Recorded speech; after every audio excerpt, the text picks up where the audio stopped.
Welcome to Revolution Against Evolution. I'm Derek Marshall, your host. And you have two co-hosts this time, don't you? Yeah. Doug to the left. Yeah, you're the rose between two thorns. Yeah, Rich is our co-host, and I'm sort of the flunky on the end. Yeah, He's the real deal. He's the Here real we got deal, yeah. They asked me if I wanted to do who I wanted to do the show with, and I thought all three of us would be really great to actually put this together with all three. It'll be a fun show. Until recently, a creationist model for the origin of the universe has been a difficult topic to address. People ask, how is it possible that if the universe is young, how does starlight get to the planet after having been millions of light years away? It would presumably take millions or billions of years for the light to get here. So that's a difficult question that we're trying to address on this show today. And we can pretty much say that we don't have a definitive answer, but we have several different answers that have been proposed that are very interesting. And I think Derek's got yet another one that I think we're going to talk about. But this has been, I can remember when this was really starting to materialize around 1978. When there was a series of articles published in the Creation Research Society Quarterly that dealt with this subject. And I think one of the very first persons to do this was David Harris. He proposed a speed of light decay model for it, where he thought that at the time of creation, the speed of light was infinite, yet at the time of the fall, it started to do a free fall right from there. And so its current speed of light that we measure today, it's measured by a number of different things that actually assumes the speed of light to be constant.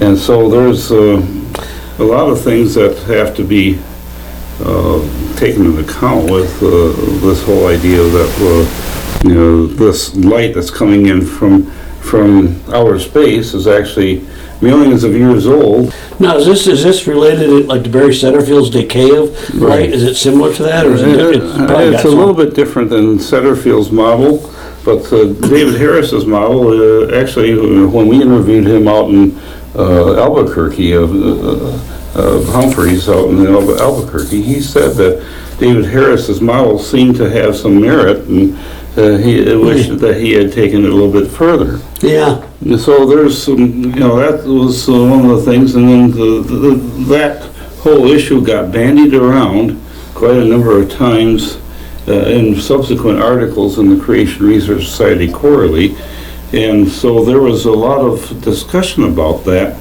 and so there has been about 3 or 4 or 5 different competing models for the origin of the universe. Now, we can't go back and scientifically repeat what happened in the beginning, because that's in the past, and you can really only do some speculations based upon what is possible physically.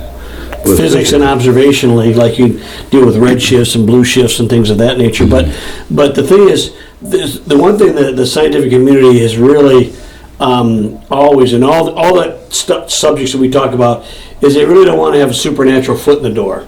Right. And that's really the whole deal here, because even with the Big Bang theories, and we'll get into all that stuff, but they proposed at the beginning, they just don't want anything that's supernatural to come into it, but yet they're perfectly willing to have secular one-time only events that happen, but no one can observe it, no one can see it, no one can repeat it.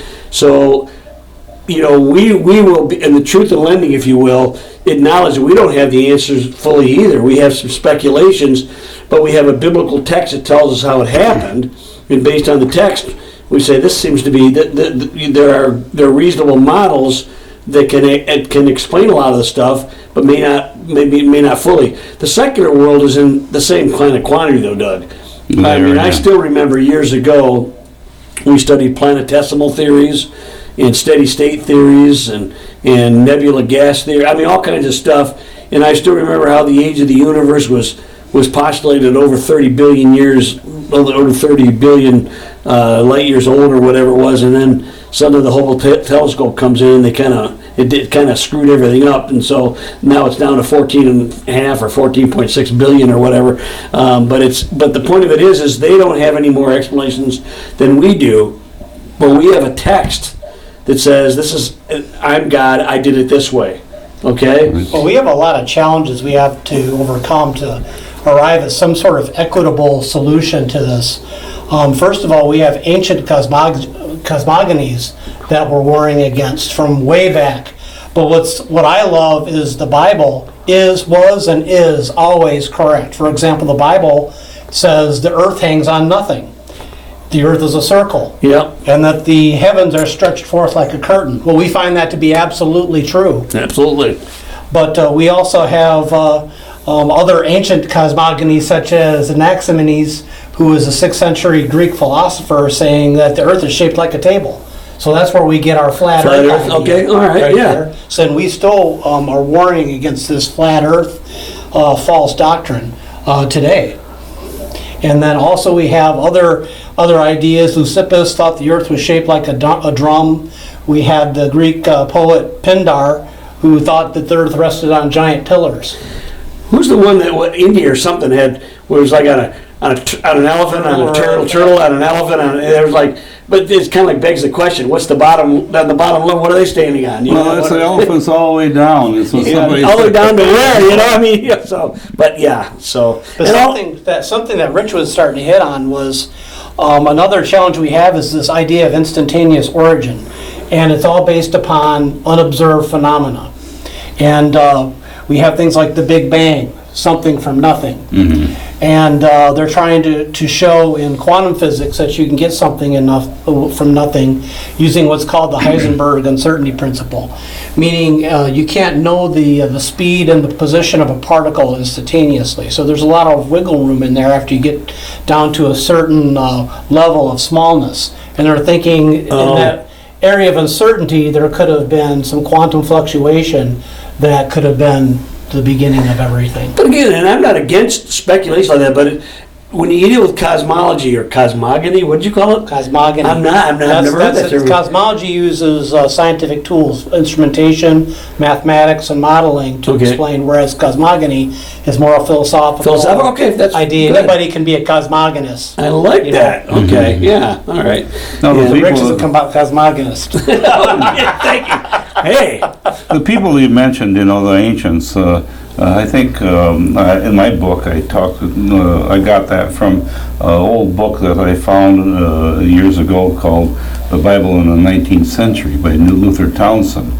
He's the guy who points out that the Bible has the truth, in spite of the fact that the ancients had all these different strange ideas that turned out to be wrong. Right. And I think that's still a very powerful argument. And it's always been the creationist scientist that always seemed to shuttle us back into the fold. Mm-hmm. And that was in my studies of the periodic table. There's many scientific discoveries, scientists that worked on that.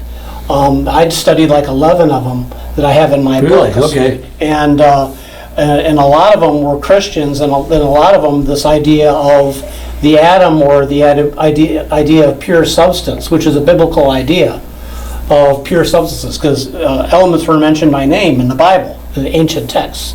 We had pure substances, and if we would have stuck with that, rather than the earth, air, fire, water philosophy, which was false, well, we would have been good. The church got in a lot of trouble in the Middle Ages because they were trying to defend what turns out to really be a pagan idea, the flat earth, and that's why Galileo and Copernicus really didn't suffer too much, I don't think, but Galileo did. But the point of it is they were arguing from a pagan philosophy, not a biblical one. And the circle of the earth can actually be taken like a sphere almost. It's like three-dimensional circle. It's like, all right, but the point of it is that that and hangs upon nothing. These things have proven to be true over the centuries, and every time you keep coming back, the creationists keeps coming back to that. We get back on track, and theories that come out of that seem to be much more based on evidential reason. Even though we're not basing our beliefs on the evidence corroborates what our beliefs are, which is interesting. And it's not like saying, okay, I'm going to force it and pigeonhole it. It's like, wow, that's amazing. That prediction, we made that prediction, and that turned out to be correct. We did this, and that turned out to be correct. An example of that is Dr. Russ Humphreys. Yes, I think that's a good one, yeah. Which is what we'll jump into right now with our little barrage.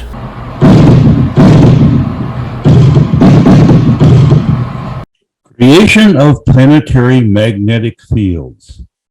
A test of a good scientific model is when predictions are experimentally verified. Physicist Thomas Barnes in 1970 observed that the Earth's magnetic field has exhibited a steady free fall decay historically. If the Earth is older than 10,000 years, he said, it would have had the energy of a magnetic star at the beginning. This is consistent with young Earth creation theory.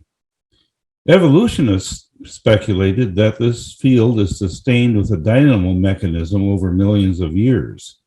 This is an ad hoc explanation.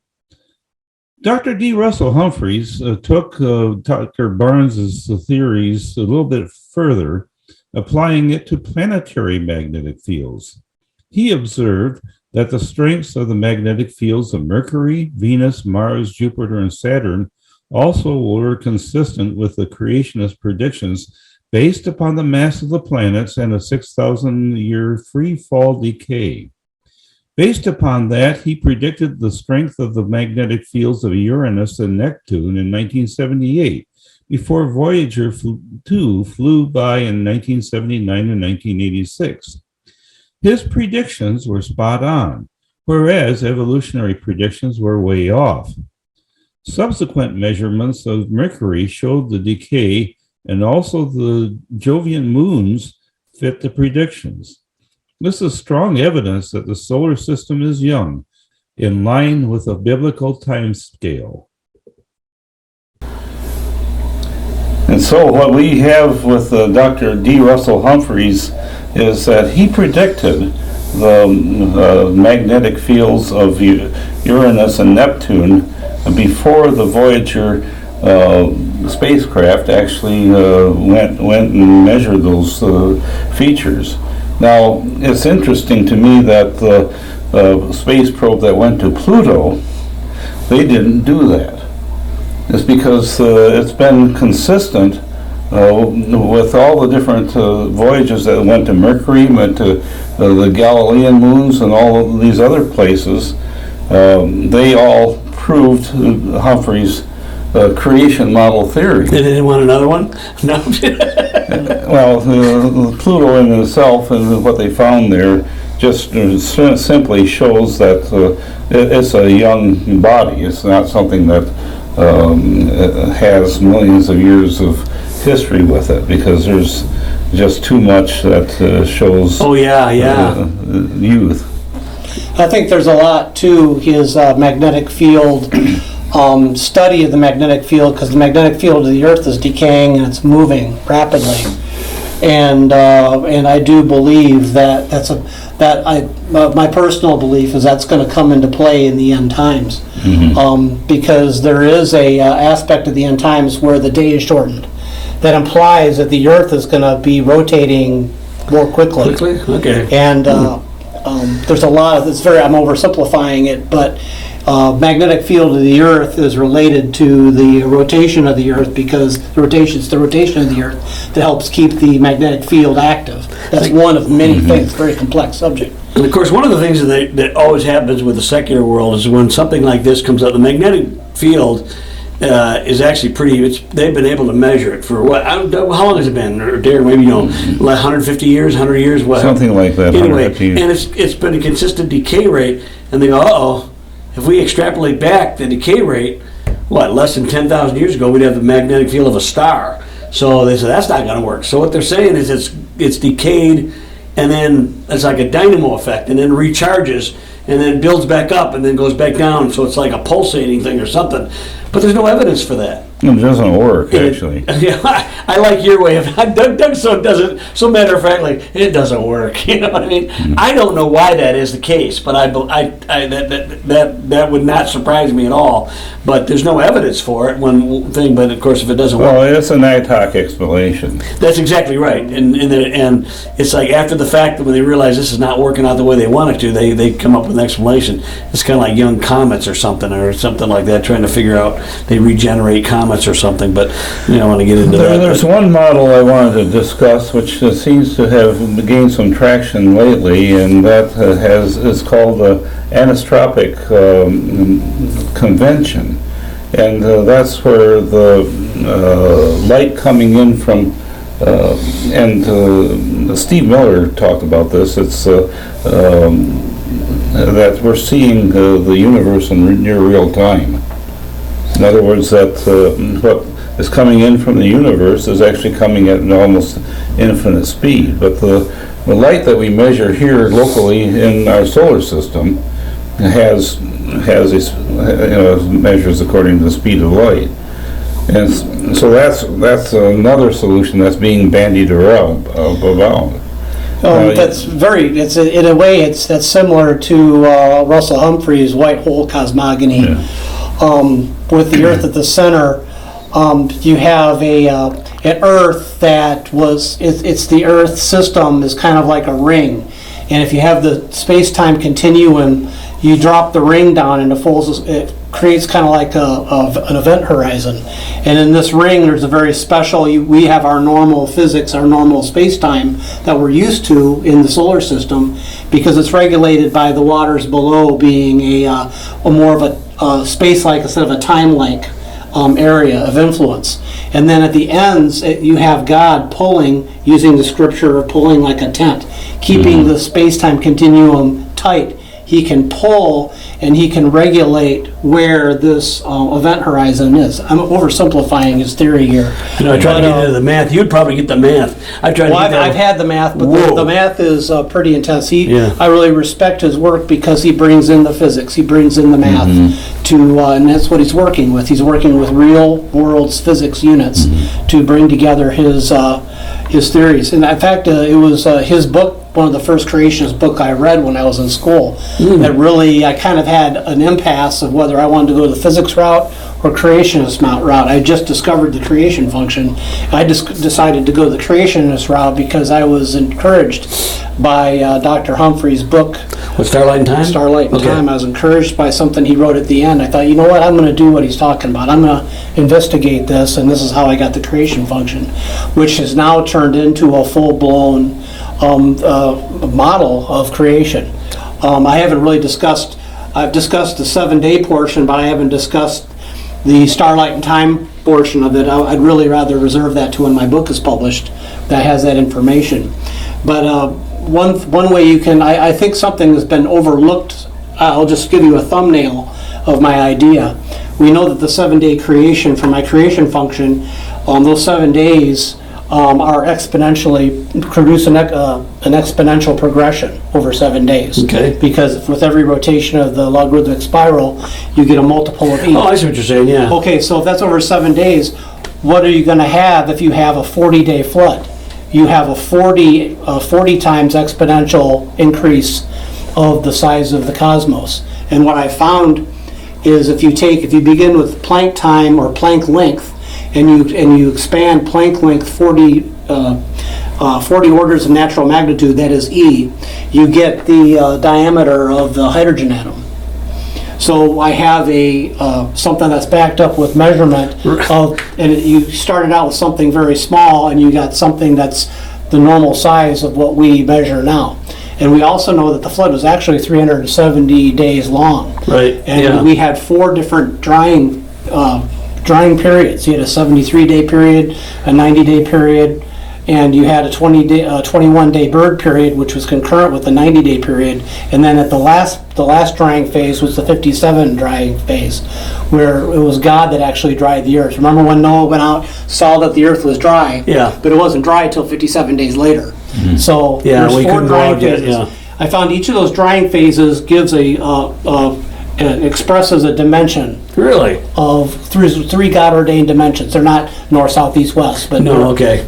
but they're, and if you, this creates a diagram, which really that really expresses. That's going to be in your book, right? Yeah, it's going to be in my third book. I just published my first book. Oh, did you? Okay. You have to get through two. You have to learn book 1 and book 2 to understand book number 3. Okay. But that's the thumbnail. Is the flood has been overlooked as far as because we live in a post-flood world. Everything we have is post. Yeah, although, and not to, whatever, starlight in time, but the rate thing dealt with the flood issues with the acceleration of time. Why a lot of the dates are acceleration. Right, but it's really what I think is with we'll say, for instance, 150 e to the 150 power, which is an incredibly large number, is on the order of the number of atoms that exist in the universe. Okay. So since with this large number, you can start bringing in ideas of large numbers of atoms that change as you have a substance, and the numbers of atoms of the different elements change. Really? Okay. That's what we're kind of mistaking as some sort of decay process, when it's not really decay, it's numbers of atoms, large numbers of atoms that are changing. Okay. All right. So it's not, we're mistaking numbers of atoms for what we're mistaking it as time. Okay. Well, I guess. Well, we know, we say, well, this number of atoms, if half of the number of atoms disappears, we call that half-life. Or turns into this. And we listen to the decay rate of that substance. Yeah. And then we extrapolate back. Yeah. But it's actually numbers of atoms that we're talking about. So how is that different? So what I'm discussing is if you have a large expansion during the flood, not only a water flood, but a particle flood, you have the large numbers that you need to explain all these large numbers of atoms that are changing. Well, then, Derek, we only have a couple more minutes. So, and obviously, we're only touching the. Well, It's you a didn't big- want to follow my outline, so we were all popping off with our stuff, so I thought I'd bring in my stuff. Well, we And can you're do gonna another get- show. We can do another show. But there's a plethora of information here, stuff to Yeah, talk right. about. What do you want to talk about in the last 2 minutes, Doug? We have quite a number of different ideas that we can solve this issue with. In my book, Revolution Against Evolution, I have a chapter on the stars and planets discussing some of this history of this topic and how many different people have solved it. So if you get a copy of my book, you can see a little bit of the plan of that. So I hope that you enjoyed our time on Revolution Against Evolution. We'll see you next time, and we'll discuss this a little bit more. Yeah, we'll get into it a little bit more. It sounds great.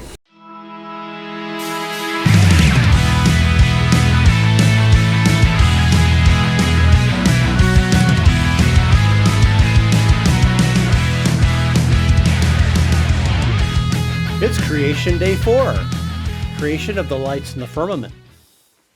Genesis 1:14 through 15, and God said, "Let there be lights in the firmament of the heaven to divide the day from the night.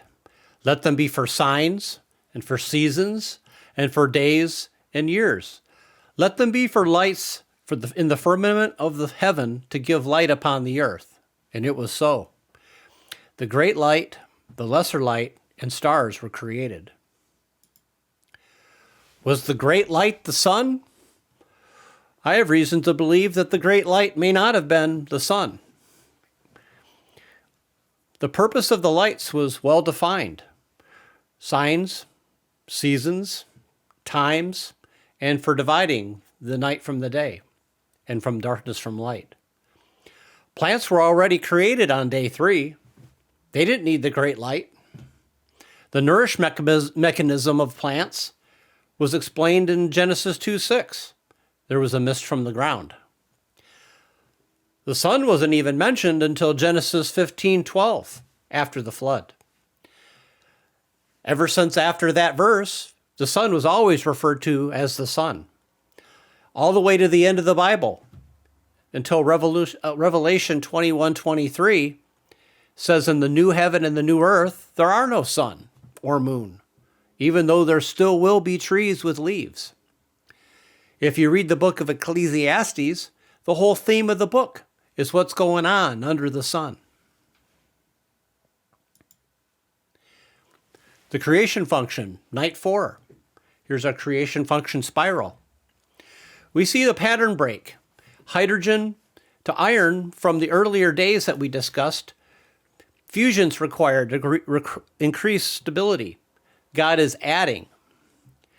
Here, we found in those 3 days the K, L, and M shells, electron shells, featuring numbers 2, 18, 8, and 18 respectively, were created in day 3. We're taking these shells and we're now adding them as in groups in the periodic table, as orbitals, the s, p, d orbitals together respectively. After day 3, ending at zinc 30, the creation function models the stability points of the periodic table. We begin with night 4 at gallium, element 31, and that runs through tin, element 50, as we see on the diagram.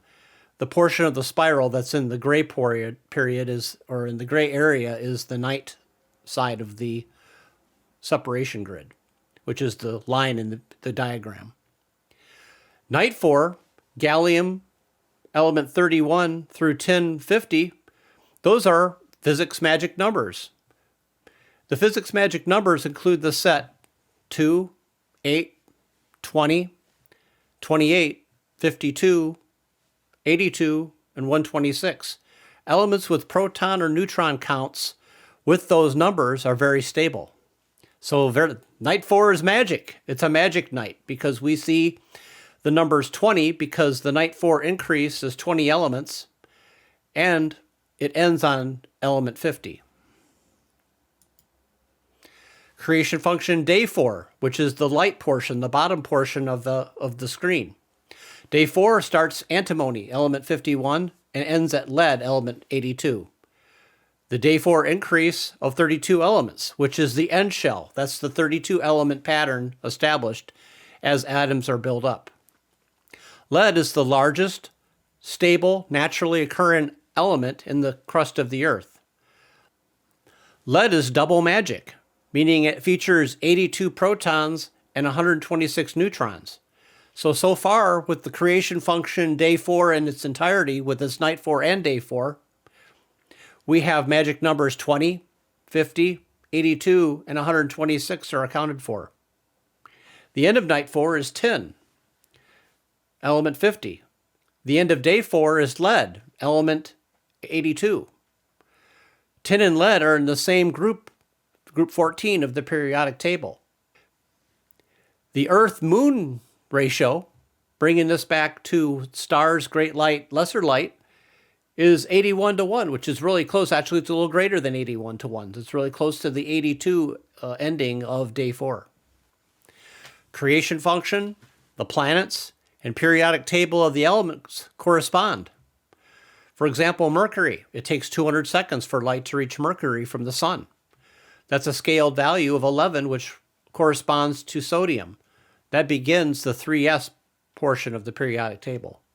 So as we can see, there's a lot of correspondence between day 4, the creation function, and the chemistry of God. And with this, we can say God created the heavens and the earth.